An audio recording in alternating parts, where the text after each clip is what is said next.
आज हमारे साथ आलोक पांडे जी हैं, भारतीय जनता पार्टी के जिला महामंत्री हैं और लोकसभा चुनाव में करवी विधानसभा से संयोजक भी हैं। सीधे बात कराते हैं आपकी। बहुत बहुत स्वागत है आपका। धन्यवाद भानु जी, आपका और आपके सभी दर्शकों का स्वागत, वंदन, अभिनंदन और हृदय से आभार। सबसे पहला जो है एक सवाल है कि कौन है आलोक पांडे, कहां से आते हैं और भारतीय जनता पार्टी में क्या हैसियत है? भारतीय जनता पार्टी कार्यकर्ता आधारित दल है। भारतीय जनता पार्टी वह राजनीतिक दल है जहां चुनाव नेता के आधार पर नहीं बल्कि कार्यकर्ताओं की सामूहिक शक्ति के आधार पर और कार्यकर्ताओं के सामर्थ्य पर लड़े और जीते जाते हैं। मैं एक पार्टी का सामान्य कार्यकर्ता हूं। पार्टी ने मुझे एक गुरुतर भूमिका इस चुनाव में दे रखी विधानसभा संयोजक के नाते, और मेरा परिवार, मेरे परिवार से मैं तीसरी पीढ़ी का कार्यकर्ता हूं जिस पार्टी में सेवाएं दे रहा हूं। का माहौल चल रहा है आलोक जी। सब लोग जो है ध्रुवीकरण में लगे हुए हैं। अतीक अहमद, मुख्तार अंसारी भारतीय जनता पार्टी की नजर में क्या थे और आपकी नजर में क्या थे? देखिए, भारतीय जनता पार्टी की नजर में नहीं, समाज की नजर में मुख्तार अंसारी, अतीक अहमद जैसे लोग आसुरी प्रवृत्ति के प्रतीक हैं। असुरों का अंत होना चाहिए और समाज में सज्जन शक्ति का संरक्षण होना चाहिए। भारतीय जनता पार्टी की डबल इंजन सरकारें ट्रिपल सी, क्राइम, करप्शन और क्रिमिनल, इनके प्रति जीरो टॉलरेंस की नीति पर काम करती है। और हमारी जीरो टॉलरेंस की नीति है कि हम ना ही क्रिमिनल को छोड़ने वाले हैं, ना ही क्राइम को बकसने वाले हैं और ना ही करप्शन को। और हमारी सरकार ने, केंद्र की मोदी सरकार ने पिछले 10 सालों के ट्रैक रिकॉर्ड पर और उत्तर प्रदेश की योगी आदित्यनाथ जी की सरकार के 7 वर्षों पर आप खुद पाएंगे कि हमारा जो ट्रैक रिकॉर्ड है वो बता रहा है कि हम जीरो टॉलरेंस पर काम कर रहे हैं और असुरों का नाश और सज्जनों का विकास, ये हमारी नीति है। भारतीय जनता पार्टी की सरकार है, केंद्र में भी है और राज्य में भी है। भाजपा चित्रकूट वासियों को एक बाईपास अभी तक नहीं दे पाई है, जिससे रोज कहीं ना कहीं एक्सीडेंट होता है। परिवार का बेटा, भाई या बहन जो भी है, इस एक्सीडेंट के कारण जान गंवा देते हैं। तो ये आपके लिए प्लस पॉइंट रहेगा या माइनस पॉइंट रहेगा चुनाव में?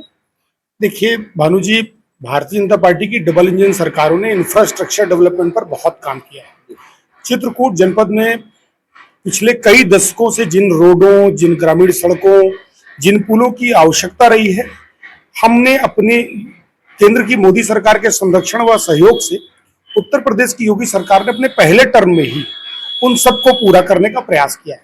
बाईपास का काम बड़ी तीव्रता से चल रहा है, जिसमें हमने कई प्रकार की रोडों के कनेक्टिविटी प्लान से एक बाईपास बनाने की योजना की और उसके लिए भूमि के अधिग्रहण का काम, क्योंकि आप जानते हैं किसी भी इंफ्रास्ट्रक्चर डेवलपमेंट के काम में जो सबसे महत्वपूर्ण काम है वो लैंड एक्विजिशन का विषय होता है। तो लैंड एक्विजिशन के विषय में बहुत सारी क्रिटिकल प्रॉब्लम्स आती हैं, बहुत सारे सूट डिस्प्यूट्स आ जाते हैं।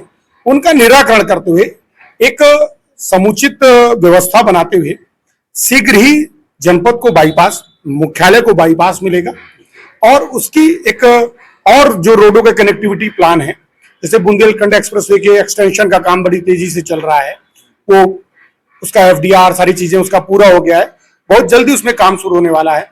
एयरपोर्ट से कनेक्टिविटी देने का काम जल्दी तेजी से जारी है। तो सरकार पूरी गंभीरता के साथ किन्हीं परिवारों के जो लोग सड़क दुर्घटनाओं में काल कवलित हुए हैं, उसमें कई सारे कारण होते हैं कि अनट्रेन ड्राइवर्स होते हैं, कई बार नशे की व्यवस्था में लोग चला रहे होते हैं। मैं आपके चैनल के माध्यम से मैं ड्राइवरों से भी आग्रह करूंगा, वाहन चलाने वालों से, कि सड़क नियमों का अनुपालन करते हुए, पूरी सावधानी बरतते हुए वाहन चलाइए। और हमारी सरकार जो समुचित व्यवस्थाएं करनी है उसके प्रति पूरे संकल्पित प्रयास कर रही है और हम शीघ्र ही इस समस्या का निदान भी सुनिश्चित करेंगे। मतलब हमारा लक्ष्य है कि इस पंचवर्षीय में हम जो मुख्यालय में जो सड़कों के संजाल शेष हैं उन्हें पूरा करें और ट्रैफिक को और बेहतर बना सकें, जो गतिमान भी रहे और सुरक्षित भी रहे, उसके लिए हमारी सरकार संकल्पित प्रयास कर रही है। एक जो है सवाल है कि भाजपा अपने प्रत्याशी को जिताने के लिए क्या योजना बना रही है? किस योजना के तहत आप अपने प्रत्याशी को जिताएंगे? हर चुनाव में अपनी योजनाएं होती हैं। एक बहुत बड़ा फैक्टर चल रहा है, ब्राह्मण समाज आपके प्रत्याशी भारतीय जनता पार्टी के जो हैं आर.के. पटेल जी, इनसे खासा नाराज है और कहीं ऐसा ना हो कि ब्राह्मण समाज आर.के. पटेल का खेल बिगाड़ दे। देखिए भानु जी, ब्राह्मण राष्ट्र का विचार करता है, ब्राह्मण समाज का विचार करता है। समाज और राष्ट्र के लिए जो उपयोगी है, ब्राह्मण उसके लिए काम करता है। ब्राह्मण ने स्वहित की चिंता कभी नहीं की। आज राष्ट्रीय हित के जितने मुद्दे हैं उन्हें भारतीय जनता पार्टी की डबल इंजन सरकारों ने पूरी तन्मयता से पूरा किया है। और ब्राह्मण समाज ने 2014 के चुनाव में भी प्राइम मिनिस्ट्रियल कैंडिडेचर पर वोट किया था और सिंबल पर वोट किया था। 2019 के चुनाव में भी प्राइम मिनिस्टर कैंडिडेचर पर वोट किया था और सिंबल पर वोट किया था। 2024 के चुनाव में भी संपूर्ण ब्राह्मण समाज पूरे संकल्पित योजना के आधार पर भारतीय जनता पार्टी के प्राइम मिनिस्टर कैंडिडेचर और सिंबल पर वोट करने वाला है। और वह जानता है कि एक वोट से बसपा की बहन मायावती जी ने अटल जी की सरकार गिराई थी। पंडित अटल बिहारी वाजपेयी की सरकार को एक वोट से गिराने वाली बसपा की मायावती जी थी। राम भक्तों का हत्या करने वाली पार्टी, राम भक्तों को गोलियां चलाने वाली पार्टी समाजवादी पार्टी है। इसलिए ब्राह्मणों ने संकल्पित होकर जो धर्म और संस्कृति की रक्षा करेंगे, जो राष्ट्र की रक्षा करेंगे, उनके साथ खड़े रहने का प्रण लिया है। 2, 4, 5, 10 लोग जो फेसबुक और ट्विटर और इन पर लिख करके वो यह तय कर रहे हो कि वह समाज को बरगला ले जाएंगे, तो वह भ्रम में है। ब्राह्मण के लिए राष्ट्र सर्वोपरि है, ब्राह्मण के लिए संस्कृति सर्वोपरि है। ब्राह्मण ने स्वहित का चिंतन नहीं किया, राष्ट्रहित के चिंतन के आधार पर, और राष्ट्र के लिए काम करने वाली पार्टी भारतीय जनता पार्टी है और नरेंद्र मोदी जी की सरकार है। और केंद्र में फिर से नरेंद्र मोदी जी तीसरी बार प्रधानमंत्री बने और भारत दुनिया की तीसरी अर्थ महाशक्ति बने, यह एक एक ब्राह्मण का संकल्प है। तो ब्राह्मण पूरी तरह से भारतीय जनता पार्टी के प्रत्याशी आर.के. सिंह पटेल को विजय का शुभाशीष दे रहे हैं, विजय का जनाशीष दे रहे हैं और अन्य जातियों का वोट संकलित करके भाजपा के प्रत्याशी की अपने निकटतम प्रतिद्वंदियों से 1.5 लाख प्लस वोटों से जीत सुनिश्चित करने का प्रयास करते हैं। अच्छा, कुछ जो है एक चर्चा चल रही है समाज में कि जितने भाजपा के ब्राह्मण पदाधिकारी हैं या बड़े नेता हैं, तो लोगों में चर्चा है कि वो अपना वोट दे रहे हैं, लेकिन और जो लोगों से है उनका जो है ये है कि वो वोट जो है दूसरे कैंडिडेट को दिलाने का प्रयास कर रहे हैं। देखिए, चुनाव के दौरान बहुत सारे रूमर, अफवाहों का दौर चलता है भानु जी। विपक्षी दलों के लोग बहुत सारी अफवाहें फैलाएंगे, तथ्यहीन बातें करेंगे। आप 4 जून का इंतजार करिए, 20 मई को इंतजार करिए वोटिंग का, और 4 जून को आप परिणाम का इंतजार कीजिए। ये सारे अफवाहबाज ईवीएम रुदाली गान करते हुए आएंगे, ये सारे अफवाहबाज ईवीएम को दोष देते आएंगे, ये सारे अफवाहबाज ईवीएम बेवफा का गाना गाते आएंगे। मैं आपको विश्वास दिलाना चाहता हूं, ब्राह्मण के लिए राष्ट्रहित ही सर्वोपरि है। भारतीय जनता पार्टी को लोग कहते थे कि ब्राह्मणों और बनियों की पार्टी जी। तो भारतीय जनता पार्टी का कोर वोटर है ब्राह्मण, और ब्राह्मण में फिर कह रहा हूं, जेपी नड्डा राष्ट्रीय अध्यक्ष है ब्राह्मण, मैं जिले का महामंत्री हूं ब्राह्मण, जिले के अध्यक्ष है ब्राह्मण। भारतीय जनता पार्टी ने 5 ब्लॉक प्रमुख है, 3 ब्राह्मण ब्लॉक प्रमुख बना रखे हैं, 3 नगर पंचायत, 1 नगर पालिका है, 2 नगर पंचायतों के प्रमुख ब्राह्मण हैं, 1 नगर पंचायत के प्रमुख वैश्य हैं। भारतीय जनता पार्टी के जिला पदाधिकारियों का आंकड़ा लेंगे तो उसमें आपको 50% पदों पर ब्राह्मण दिखाई देंगे। आखिर 2014 से 19 तक भारतीय जनता पार्टी का प्रतिनिधित्व ब्राह्मण ने किया। 2022 में पार्टी ने ब्राह्मण प्रत्याशी लड़ाया, मानिकपुर में गठबंधन में ब्राह्मण प्रत्याशी लड़ा। इस पूरी लोकसभा में 3 ब्राह्मण लड़े, 1 एससी लड़े और 1 बैकवर्ड लड़े। तो भारतीय जनता पार्टी सभी जातियों की राजनीति करती है और सभी जातियों में सामाजिक नेतृत्व विकसित हो, इसके लिए प्रयास करती है। तो अब सभी सीटों पर ब्राह्मण लड़ेंगे जरूरी नहीं, और आर.के. पटेल को पार्टी ने लड़ाया है और भारतीय जनता पार्टी के सभी कार्यकर्ता, मैंने आपसे पहले ही कहा कि भारतीय जनता पार्टी एक ऐसा दल है जहां नेता के दम पर नहीं बल्कि कार्यकर्ताओं के दम पर चुनाव लड़े और जीते जाते हैं। तो मैं आपको विश्वास दिला रहा हूं 20 मई को 851 बूथों पर भारतीय जनता पार्टी का प्रत्याशी अपने निकटतम प्रतिद्वंदियों से जीतेगा भी, और 4 जून को ये सभी अफवाहबाज ईवीएम की रोडाली गाते हैं। जिले में भारतीय जनता पार्टी के लोग भी बोलते हैं और विपक्षी भी बोलते हैं कि आलोक पांडे जी बहुत अच्छे वक्ता है। आपने बहुत अच्छा जो है उसका जवाब दिया है। देखिए, ये सबका स्नेह है मेरे प्रति, और मैं सबके स्नेह का हृदय से आभार धन्यवाद करता हूं। किंतु सच यही है कि जो सत्य होता है वो सर्वविदित होता है, और सत्य यही है भारतीय जनता पार्टी का पूरा सामूहिक नेतृत्व अपने जिला अध्यक्ष आदरणीय श्री लवकुश चतुर्वेदी जी के, लोक जिला के प्रभारी आदरणीय डॉक्टर अनिल यादव जी के मार्गदर्शन में, लवकुश जी के नेतृत्व में, और लोकसभा के प्रभारी श्री ब्रिज किशोर जी के मार्गदर्शन में हम प्रॉपर 851 बूथों पर, हमारी बूथ समितियां हैं, हमारे पास पन्ना प्रमुख हैं, हमने एक एक कार्यकर्ता को एक एक पन्ने की जिम्मेदारी दी। एक पन्ने में 60 मतदाता है, उसे सिर्फ 60 मतदाताओं से मिलना है। इतना बड़ा व्यापक हमारा सांगठनिक ढांचा है। किसी दल के पास बूथ समितियां ही नहीं, किसी दल के पास बूथ पर कार्यकर्ता ही नहीं। हमारे पास एक जिले की कमेटी है, जिले के बाद मंडल की कमेटी है, मंडल के बाद शक्ति केंद्रों पर हमारा काम है, बूथों पर हमारी 11 सदस्यीय समिति है, बूथों पर हमारे 10-10, 12-12 पन्ना प्रमुख हैं। ऐसे हमारे मोर्चों का भी जिले में, मंडल में, फिर उनका गांव में, और बूथों पर, गांव में हमारी 20-20 किसानों की किसान समितियां हैं, 15-15 महिलाओं की महिला समितियां हैं। बूथों पर हमारे हर बूथ पर 10 युवा हमारे कार्यकर्ता युवा मोर्चा ने खड़े किए हैं। तो हमारे पास युवा मोर्चा है, इतना सारा मोर्चा का दायरा है, प्रकोष्ठ हैं, प्रकल्प हैं। हमारे संगठन का व्याप समाज जीवन के सभी क्षेत्रों में, और सभी समाज जीवन के सभी क्षेत्रों में हमारा जो व्याप बढ़ा है, उसके आधार पर हमें कहते हैं कि हम निरंतर सेवा ही संगठन के माध्यम से, विभिन्न अभियानों के माध्यम से निरंतर संवाद करते रहे। हम सिर्फ चुनाव के समय जाने वाले दल नहीं है, हम वर्ष भर समाज में जनता के बीच काम करने वाले दल हैं। इसलिए मैं पूरे दावे से कहता हूं कि मेरा प्रत्याशी, भारतीय जनता पार्टी का प्रत्याशी श्री आर के सिंह पटेल अपने निकटतम प्रतिद्वंदी से 1.5 लाख वोटों से जीतेंगे। मैं इसलिए कह पा रहा हूं क्योंकि हम निरंतर संवाद कर रहे हैं, और जनता मन बना चुकी कि हमें प्रधानमंत्री नरेंद्र मोदी चाहिए, और प्रधानमंत्री नरेंद्र मोदी जी को प्रधानमंत्री बनाए रखने के लिए और देश भर में बहुत सारे आशातीत निर्णय लेने के लिए, ऐतिहासिक कदम उठाने के लिए हमें 400 के पार जाना है, और उन 400 के पार में एक कमल बांदा चित्रकूट से भी जाएगा, तो आर के पटेल जी का जीतना सुनिश्चित है। मतलब आलोक पांडे जी बोल रहे हैं कि आर के पटेल 1.5 लाख वोटों से बांदा चित्रकूट से जीत के जाएंगे। मैं फिर कह रहा हूं आपसे, हमारा प्रत्याशी अपने निकटतम प्रतिद्वंदी से 1.5 लाख वोटों से जीत कर जाएगा, और यह विराट विजय होगी, और बुंदेलखंड में बड़ी जीतों में से एक बड़ी जीत होगी।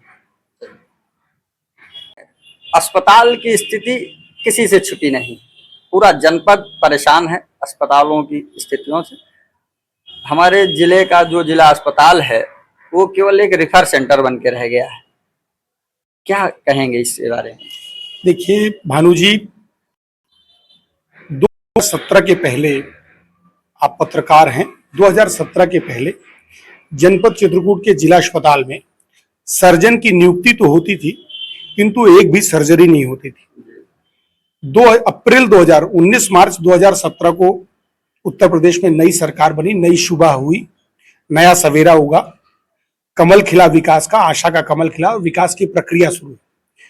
अप्रैल 2017 से आप जाएंगे तो आपको पता चलेगा कि डेली कोई ना कोई सर्जरी हो रही है। अब आप जाएंगे तो आप 24 घंटे, जो लैब है पैथोलॉजी लैब, वो 24 घंटे काम करती है। 1 रुपए के पर्चे पर CT scan free of cost होता है, ईसीजी होता है, डिजिटल एक्सरे मशीन है, अंदर प्रधानमंत्री एक्सरे केंद्र है। थोड़ा सा रुकिए, एक्सरे मशीन है, उसका एक टाइम फिक्स है, वो जो है कुछ देर तक चलाते हैं, फिर बंद करके चलो, उसमें नंबर लगता है। अगर आपका कोई जो है तो पहचान का या कुछ जैक वाला नहीं है, 8 बजे से लेकर 2 बजे तक वहां जो अस्पताल की एक समय अवधि उन्होंने तय कर रखी है व्यवस्था की दृष्टि से, उस दौरान सारे पैथोलॉजी 24 घंटे काम कर रही होती है। लेकिन इमरजेंसी में, इन केस कोई इमरजेंसी आती है, तो जो वहां के चीफ मेडिकल सुपरिटेंडेंट है, मुख्य चिकित्सा अधीक्षक, वह उस पर त्वरित निर्णय लेते हैं और त्वरित निर्णय लेकर करते हैं। फिर भी अगर कोई आपके पास बेहतर सुझाव होगा इस प्रक्रिया में तो हम उसे भी इंप्लीमेंट करने का प्रयास करेंगे। जहां बात रही रेफर सेंटर की, तो कुछ ऐसे क्रिटिकल केसेस आते हैं जिनके बारे में भी जिला चिकित्सालय पर कुछ व्यवस्थाएं सुनिश्चित नहीं हो पाई हैं, उन्हें आगे सुनिश्चित करने की दिशा में बढ़ेंगे। क्योंकि पूरी दुनिया, अभी आपने देखा कि पूरी दुनिया का जब पूरी दुनिया ठहर गई थी कोरोना काल में, तो भारत के पास भी उतने संसाधन नहीं थे, लेकिन आदरणीय श्री नरेंद्र मोदी जी के नेतृत्व में भारत दुनिया का पहला देश बना जिसने अपनी वैक्सीन बनाई। भारत के प्रत्येक नागरिक को फ्री में वैक्सीन लगाई, 2 डोज, कुछ को बूस्टर डोज, 3rd डोज भी लगी, और कई दुनिया के कई सारे देशों को हमने वैक्सीन उपलब्ध कराई। इसी दिशा में अब भविष्य में ऐसी कोविड जैसी कोई घटना हो, कोई ऐसी महामारी आए, उसके लिए प्रधानमंत्री जी ने बड़ी व्यापक कार्य योजना बनाई और आज सभी सामुदायिक स्वास्थ्य केंद्रों पर 20 बेड की व्यवस्था। जिला चिकित्सालय में आप देखिए कि आईसीयू की बहुत व्यवस्थित हो गई। यहाँ बगल में एक जानकी कुंड में बड़ा चिकित्सालय है, प्राइवेट चिकित्सालय है, वहां एनआईसीयू के 2 बेड हैं, लेकिन जिला चिकित्सालय में जाएंगे तो आपको 12 बेड मिलेंगे। ये हमारी सरकार की स्पष्ट नीति है गरीबों के कल्याण के लिए, क्योंकि सरकारी अस्पताल में गरीब समाज के लोग ज्यादा आते हैं, दलित समाज के लोग ज्यादा आते हैं, पिछड़े वर्गों के लोग, आर्थिक रूप से कमजोर वर्गों के लोग आते हैं। इसलिए हमारी सरकार ने आर्थिक रूप से पिछड़े गरीब तबकों के समुचित चिकित्सकीय व्यवस्था के लिए ही जिला चिकित्सालयों में समुचित व्यवस्था सुनिश्चित की है। अभी जो कमियां रह गई हम निसंदेह उन्हें दूर करेंगे। क्या हॉस्पिटल में डॉक्टर निसंदेह बड़े योग्य हैं, लेकिन वो काम नहीं करना चाह रहे? जैसे कोई आ जाता है तो उसको तुरंत पट्टी बांध के यहाँ से रिफर कर देते हैं इलाहाबाद के लिए, कानपुर के लिए। देखिए, मैंने अभी आपसे कहा ना, कुछ केसेस ऐसे क्रिटिकल होते हैं जिनके लिए जो सुविधाएं चाहिए अगर वो यहाँ उपलब्ध नहीं हो पाएंगी, तो क्योंकि अगर अचानक किसी के साथ ऐसी कैजुअलिटी आ जाए तो फिर मानवीय संवेदनाओं के आधार पर लोग दोष देंगे डॉक्टर को। अगर आपको याद हो, कोविड के समय एक घटना हुई थी, हम लोगों ने सबने वीडियो देखा था कि एक डॉक्टर ने कहीं राजस्थान में किसी डॉक्टर ने एक मरीज के गले के पास एक कट लगा दिया था। लोगों ने कहा कि अरे बाप रे, डॉक्टर ने तो उसका गला ही काट दिया। जबकि कई बार होता है, गला जब चोक होता है तो यहाँ पर कट निकालकर उसको निकालकर एक पाइप लगाकर, ताकि हवा उसके अंदर, लंग्स को हवा जाती रहे, लंग्स पंप करते रह जाएं। लेकिन हम अगर किन्हीं चीजों के बारे में हम जानते नहीं, मेडिकल ट्रीटमेंट्स के बारे में, तो हम उसे दूसरी दृष्टि से ही, आप कोविड के दौरान देख सकते थे बहुत सारे वीडियो चल रहे थे लोगों के, क्योंकि ऐसी महामारी में हम बाढ़ से बचाव का प्रयास कर सकते हैं, सुनामी से बचाव का कोई प्रयास नहीं हो सकता, लेकिन फिर भी धीरता और धीरज के साथ हम इन परिस्थितियों से पार पाए हैं।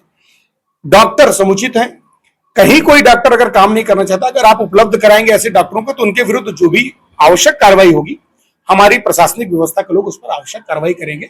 यह भाजपा की सरकार है, सरकारी कर्मचारी को काम करना पड़ेगा, जनता के प्रति जवाबदेह होना होगा। हम जन जवाबदेह पारदर्शी सरकार चला रहे हैं और हमारी जिम्मेदारी जनता के प्रति। यहाँ के करवी विधानसभा से एक विधायक हैं अनिल प्रधान, तो इन्होंने अस्पताल का ही मुद्दा उठाया शुरू से, और अस्पताल में लोगों की मदद करते करते, सेवा करते करते वो आज विधायक बन गए।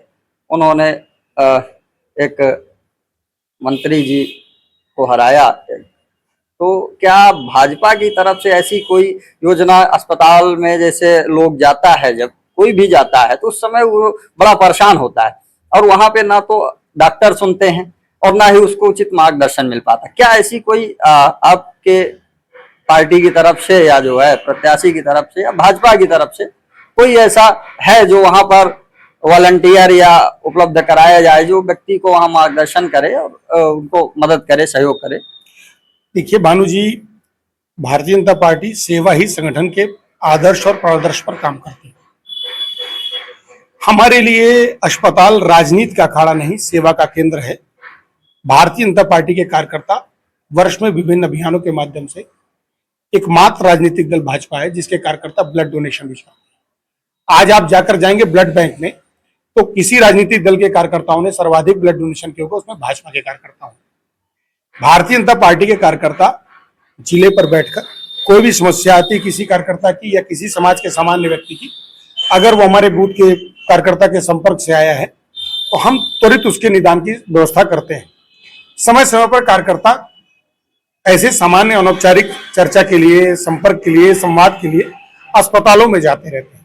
हमने फिर कहा कि हमारे लिए राजनीति का अखाड़े नहीं है, हमारे लिए राजनीतिक रोटियां सेकने के केंद्र नहीं है, हमारे लिए वो सेवा के केंद्र हैं। और सेवा के केंद्रों पर सेवा हो इस भाव से हमारे कार्यकर्ता ब्लड डोनेशन भी करते हैं, समय समय पर प्लाज्मा डोनेशन भी करते हैं। जब कोरोना काल था तो हमारे कार्यकर्ताओं ने प्लाज्मा डोनेशन किया। हम नरेंद्र मोदी जी के जन्मदिन पर, ऐसे सेवा सप्ताहों के अवसर पर हमारे कार्यकर्ता ब्लड डोनेशन करके, और हमारी जो वहाँ ब्लड बैंक पर जाएंगे आप डायरेक्टरी देखेंगे, उसमें आपको सर्वाधिक कार्यकर्ता भाजपा के मिलेंगे। अर्थात भाजपा की नैतिक जिम्मेदारी, भाजपा जन जवाबदेह पार्टी है, जनता की पार्टी है और जनता के बीच काम करने वाली पार्टी है, सेवा के भाव के साथ काम करने वाली पार्टी है। और भारतीय जनता पार्टी कार्यकर्ता निरंतर काम कर रहे हैं। और आपका जो सुझाव है, आपके सुझाव के पहले भी भाजपा के कार्यकर्ता निरंतर संवाद और संपर्क कर रहे थे और समय समय पर जाते रहते हैं। आपका जो सुझाव है कि वहां कोई एक व्यक्ति बैठे, तो क्या होगा कि वहां की जो एसओपी है, अस्पताल का एसओपी है, अस्पताल की एक व्यवस्था है, उसे हम उसमें कोई नवीन व्यवस्था बना करके उनके लिए कोई परेशानी नहीं खड़ा करना चाहते। अगर अस्पताल के प्रशासन के लोग चाहेंगे कि हमको 1-2 वॉलंटियर चाहिए, तो हमारी पार्टी कार्यकर्ता सेवा भाव से जाएंगे। ऐसे बहुत सारे कार्यकर्ता हैं जो सेवा भाव से निरंतर संवाद करने जाते हैं। चुनाव में है इस समय आपकी पार्टी, 5 ऐसे काम आपकी, क्योंकि केंद्र में भी सरकार है, उत्तर प्रदेश में भी सरकार है और आपके सांसद भी 5 सालों से आर.के. पटेल जी रहे, 5 साल भैरव प्रसाद मिश्रा जी रहे। तो 5 ऐसे काम जो आपकी नज़र में हो, आपने किया। बांदा चित्रकूट से लगे हुए काम हो जो संसदीय क्षेत्र से, जिनको लेके आप जो है जनता को अपने उपलब्धि बता सके। देखिए, हमारी सरकार ने इंफ्रास्ट्रक्चर डेवलपमेंट पर बड़ा काम किया है और उसका जीता जागता नमूना बुंदेलखंड एक्सप्रेसवे है। हमारी सरकार ने रोजी रोजगार और निवेश के लिए बड़ा काम किया और किसी भी सरकार को निवेश पर काम करने के लिए इंफ्रास्ट्रक्चर डेवलपमेंट करना होता है, साथ ही साथ कानून व्यवस्था पर काम करना होता है। हमारी सरकार ने कानून व्यवस्था इंफ्रास्ट्रक्चर पर काम किया, इसलिए डिफेंस कॉरिडोर एक बड़ा काम हमारे क्षेत्र में आया है। आप सोलर पावर केंद्र के रूप में आप देख सकते हैं, हमारे 2 पावर सेंटर छिबू में चल रहे हैं, एक बड़ा पावर सेंटर हम बरगढ़ में बनाने वाले हैं। चौथा, गरीब कल्याण के सभी काम, जिसमें आवास भी आता है, उज्ज्वला भी आता है, शौचालय भी आता है, आयुष्मान कार्ड भी आता है, सौभाग्य भी आता है, हर घर नल आता है। आप पाएंगे कि पिछले 10 वर्षों में एक हर घर नल योजना, जिससे अब हर घर में आज 115 गांव इस जिले के ऐसे हैं जहां समुचित पानी पहुंचने लगा है। शेष गांव में पानी पहुंच जाएगा, उसके लिए लगातार प्रयास चल रहा है। गरीब कल्याण के जो काम है, जिसमें प्रधानमंत्री गरीब कल्याण योजना के तहत मुफ्त राशन है, जिन पात्र लाभार्थी हैं जो अभी किन्हीं कारणों से आवास से वंचित हैं, सौभाग्य से वंचित हैं, उज्ज्वला से वंचित हैं, उन्हें इस टेन्योर में हम उन योजनाओं से सैचुरेट करेंगे। ये श्री नरेंद्र मोदी जी की गारंटी और भाजपा का भरोसा है। चौथा हमारा काम है कि आप हवाई चप्पल वाला हवाई जहाज से यात्रा करें। इसके लिए आप देख रहे हैं कि मानिकपुर ब्लॉक के मणैयन ग्राम सभा में बने एयरपोर्ट पर, ये एशिया का, भारत का सबसे सुंदर टेबल टॉप एयरपोर्ट है, एयर कनेक्टिविटी देगा। अब भारत के किसी कोने में रहने वाला हमारे परिवार अगर अचानक आना चाहे, कोई कैजुअलिटी, कोई समस्या आ जाए, तो आ सकता है।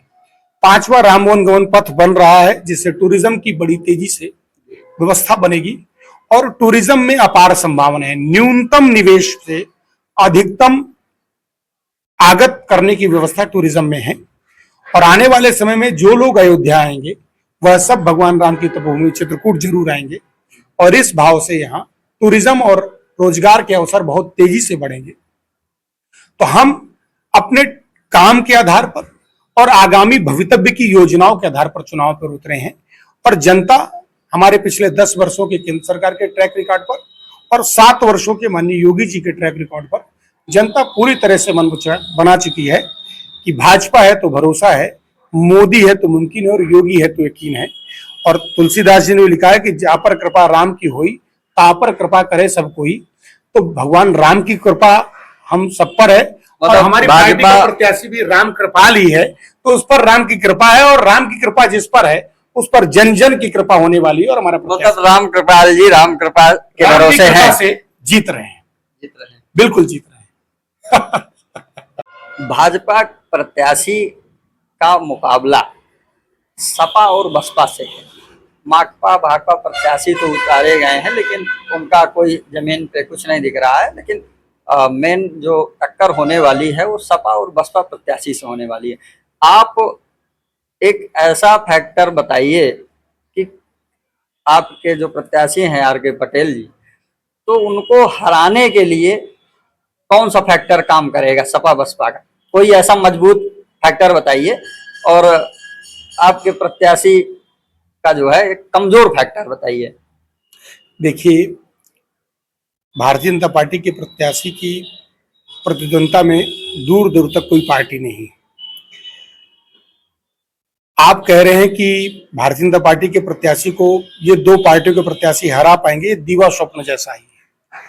वो एक फिर भी कोई तो कमी होती है ना, कोई तो कमी होती है। मैं कहूंगा कि एक ने शेख चिल्ली के हसीन सपने पाल रखे हैं, दूसरा मुंगेरी लाल के हसीन सपने देख रहा है। दोनों ही पार्टी के प्रत्याशी एक शेख चिल्ली के सपने पाल कर कोशिश कर रहे हैं और एक मुंगेरी लाल के हसीन सपने देख रहे हैं। भारतीय जनता पार्टी के प्रत्याशी, देखिए, समाजवादी पार्टी के जो कोर वोटर हैं, यादव जिन्हें कोर वोटर कहा जाता है, लेकिन चर्चा ये है ना कि मयंक द्विवेदी जो बसपा के प्रत्याशी हैं, पूर्व विधायक पुरुषोत्तम नरेश द्विवेदी जी के पुत्र हैं, तो उनका जो है तो ब्राह्मण पूरा सपोर्ट कर रहा है। देखिए, मैंने आपको पहले कहा भानु जी की, पहले भी मैं एक दो प्रश्नों के जवाब में बता चुका कि ब्राह्मण राष्ट्र का विचार करता है, जाति का विचार नहीं करता, व्यक्ति का विचार नहीं करता। ब्राह्मण राष्ट्र का विचार करता है और राष्ट्र सर्वोपरि है ब्राह्मण के लिए। क्या क्या संदेश देना चाहते हैं ब्राह्मणों को आप, जो ऐसे ब्राह्मण हैं जो? देखिए, ब्राह्मण हम दधीच के वंशज हैं। जब राष्ट्र और समाज पर आपत्ति आई तो हमने अपने तन दान किए हैं। हम परशुराम के वंशज हैं। जब कोई आताताई समाज में आतंक मचाता है तो हम उसके नाश के लिए आगे आते हैं। हम वशिष्ठ के वंशज हैं कि हम राम की पूजा करते हैं। हम सुदामा के वंशज हैं जो हम कृष्ण की पूजा करते हैं। तो राम का मंदिर बनाने वाली भाजपा, कृष्ण के मंदिर बनवाने की बात करने वाली भाजपा, तो राम और तो वशिष्ठ और सुदामा के वंशज जाएंगे किसके साथ? जो हमारे आराध्यों के मंदिर बनाने की बात करती है, जो धर्म और संस्कृति के संरक्षण की बात करती है, जिसकी पार्टी में गरीब सवर्णों को, जिस पार्टी ने गरीब सवर्णों को भी सम्मान पूर्वक जीवन जीने का, आर्थिक रूप से पिछड़े सवर्णों को आगे आने का अवसर दिया है, ब्राह्मण उसके साथ जाएंगे। 1947 से 2014 तक विभिन्न पार्टियों की सरकारें रही इस देश में। भानु जी, आप भी सवर्ण समाज से आते हैं, मैं भी सवर्ण समाज से आता हूं। मुझे ईडब्ल्यूएस का लाभ नहीं मिलता, आपको भी नहीं मिला होगा। नहीं, हम सवर्ण समाज से नहीं, हम पत्रकार समाज से आते हैं। हमारे लिए तो सारा समाज एक बराबर है। लेकिन हमारा जो कास्ट क्वेश्चन है उस पर मैं बोल रहा था। मुझे ईडब्ल्यूएस का लाभ नहीं मिलता, लेकिन 2014 के बाद बनी केंद्र की मोदी सरकार, भाजपा की, ये भारतीय जनता पार्टी का ही भरोसा था और नरेंद्र मोदी जी की गारंटी थी कि उन्होंने आर्थिक रूप से कमजोर वर्ग के ब्राह्मण, सवर्णों को, ठाकुरों को, वैश्यों को, क्षत्रियों को, कायस्थों को अवसर दिया कि आप भी अवसर पा सकते हैं। और अभी यूपीएससी का जब रिजल्ट आया उसमें 115 लड़के सवर्ण समाज के ईडब्ल्यूएस कोटे से चयनित हुए। तो ब्राह्मणों का, सवर्णों का सम्मान भारतीय जनता पार्टी की सरकारों में रहा है। लेकिन कहीं ना कहीं ये बताइए, आरक्षण समाज के लिए अच्छा है या अगर सभी को आरक्षण मिल जाएगा तो जो वास्तविक, जो ज्ञान वाले लोग हैं या जो योग्य हैं, तो उनका क्या होगा अगर सभी आरक्षण खेलते रहेंगे? भाई, देश का आरक्षण एक ऐसी व्यवस्था है भानु जी, जो सामाजिक, राजनीतिक, आर्थिक रूप से पिछड़ गए लोगों को समावेशी व्यवस्था में लाने की व्यवस्था है। मैं अपना, अगर आप मेरा व्यक्तिगत मूल्यांकन, मेरा व्यक्तिगत मत चाहेंगे तो मैं चाहता हूं कि समाज के अंतिम पायदान पर खड़े व्यक्ति को जब तक अवसर न मिल जाए तब तक ये व्यवस्था रहनी चाहिए। और इसी व्यवस्था के तहत ही तो ईडब्ल्यूएस की व्यवस्था आई कि पहली बार किसी दल ने भी न माना, पहली बार किसी नेता ने माना कि सिर्फ जातीय रूप से पिछड़े लोग नहीं हो सकते, आर्थिक रूप से भी पिछड़ते हैं लोग, और सवर्ण समाज में भी ऐसे लोग हैं जिन्हें यह अवसर चाहिए। तो हमें प्रधानमंत्री जी का धन्यवाद देना है, भारतीय जनता पार्टी का धन्यवाद देना है, और ब्राह्मण समाज और सवर्ण समाज पूरा इसी संकल्प के साथ कि पहली बार किसी ने हमें 1% नहीं साहब 10% का लाभ दिया है, तो हम 10 गुना बार हमारा जीवन 10 बार हम जन्म लेंगे और भारतीय जनता पार्टी को वोट देंगे। और भारतीय जनता पार्टी जिनको 10% का लाभ नहीं मिला उनको, मेरे अपने ही तो लोग हैं। अगर आप कहते हैं कि बैकवर्डों में लोग ऐसे सोचते हैं, बैकवर्डों में बड़ी कनेक्टिविटी है, बड़ी एकता है, दलितों में बड़ी एकता है, अल्पसंख्यकों में बड़ी एकता है, तो सवर्णों में भी इसी बात की एकता आई है। और वो इस बात को मानने लगे हैं कि पहली बार किसी पार्टी ने हमारे बारे में भी तो सोचा, मेरे लिए नहीं सोचा हो, लेकिन मेरे अपने बंधु बांधव हैं उनके बारे में सोचा है। तो पहली बार किसी पार्टी ने सवर्णों के लिए भी किया, बैकवर्डों के लिए उनके आयोग को संवैधानिक मान्यता दी, नीट में उनको 27% का आरक्षण दिया, दलितों को योजनाओं में समुचित व्यवस्था दी, आगे बढ़ने के अवसर दिए, सम्मानपूर्वक जीवन जीने की व्यवस्थाएं सुनिश्चित की, अल्पसंख्यकों को भी संवैधानिक व्यवस्था के आधार पर उनको विकसित होने के पूरे अवसर दिया। अर्थात सबका साथ, सबका विश्वास, सबके सहभागी प्रयासों से सबके विकास की बात है। हमारी कथनी और करनी में कोई अंतर नहीं। आपका कहने का मतलब है कि सवर्ण जो है 10% आरक्षण के लिए जो है वोट करेगा या लोकल मुद्दों के लिए वोट करेगा? लेकिन सवर्ण समाज राष्ट्रीय मुद्दों पर वोट करेगा और राष्ट्रीय मुद्दों के साथ लोकल मुद्दों को समाहित करेगा। जब भारत दुनिया की 5वीं अर्थव्यवस्था बन रहा है, इसलिए उत्तर प्रदेश के इस पिछड़े अति पिछड़े इलाके में बुंदेलखंड एक्सप्रेस वे आ रहा है और हवाई जहाज से उतरने की व्यवस्था हो रही है, डिफेंस कॉरिडोर आ रहा है, सड़कों का संजाल बन रहा है। अगर भारत अब जब तीसरे टर्म में मोदी जी के भारत तीसरी अर्थ महाशक्ति बनेगा, तब हम पाएंगे कि 13 करोड़ से गरीब जो इन 10 वर्षों में गरीबी रेखा से ऊपर निकलकर उभर आए हैं, तो बाकी जो शेष 12-13 करोड़ लोग गरीब बचे हैं वह भी गरीबी रेखा से ऊपर आ जाएंगे। आय की क्षमता बढ़ेगी, निवेश बढ़ेगा, निवेश बढ़ेगा तो रोजगार बढ़ेगा, लोगों की क्रय क्षमता बढ़ेगी, लोगों की क्रय क्षमता बढ़ेगी तो रोजी रोजगार के साधन बढ़ेंगे। अर्थात भाजपा की सरकार है तो सबको विकसित होने का, विकसित भारत में विकसित होने का सबको समान अवसर प्राप्त होगा। भाजपा है तो भरोसा है, मोदी है तो मुमकिन है, और यह नरेंद्र मोदी जी की गारंटी है। बहुत ही जो है एक माइनस पॉइंट कहिए या कमजोरी कहिए, आर.के. पटेल जी के पुत्र हैं सुनील पटेल, इनकी एक अलग छवि बनी हुई है। ये मानिकपुर में ढाबा संचालक से मारपीट का, कथित मारपीट जो भी है उसका मामला हो, या धनुष चौराहे पर भाजपा पदाधिकारियों को अपशब्द कहने का, बजरंग दल वालों को अपशब्दों का इस्तेमाल हो, कहीं ऐसा तो नहीं कि ये सब फैक्टर आर.के. पटेल को चुनाव हराने का काम करेंगे? देखिए, आप जिन 2 घटनाओं का उल्लेख कर रहे हैं, भारतीय जनता पार्टी के प्रत्याशी श्री रामकृपाल सिंह पटेल जी हैं, उनके बेटे सुनील पटेल व्यवसाय करते हैं, उनका उनकी राजनीति से कोई लेना देना नहीं है, और बेटे के व्यवसाय से पिता का कोई लेना नहीं। प्रचार में तो सुनील पटेल जी, देखिए प्रचार प्रसार में वो रहते हैं पुत्र होने के नाते। एक जो जिन 2 घटनाओं के बारे में आप जिक्र कर रहे हैं, एक जो ढाबा के है उसमें कोई ऐसी कोई घटना हुई नहीं थी, पारस्परिक किसी बात को लेकर मिसअंडरस्टैंडिंग हुई हो, कि न तो उस समय मैं उस घटना के समय था ना आप वहां पर थे। वो अफवाहों का दौर है कि अगर किसी को मारा पीटा गया होता तो वो FIR करता और उसकी शिकायत दर्ज करता। शिकायत हुई थी, समझौता हुआ फिर उसमें? नहीं, जो भी मैंने कहा ना कि मारपीट कुछ ऐसी हुई थी कि नहीं हुई थी, ना मैं जानता हूं ना आप जानते हैं। बचाव कर रहे हैं आप उनका? नहीं, बिल्कुल बचाव नहीं कर रहा। मैं आपसे फिर कह रहा हूं, जब उस घटना के समय ना मैं था ना आप थे, तो आप भी सुनी सुनाई बातों पर बातें करेंगे, भी कुछ कहूंगा सुनाई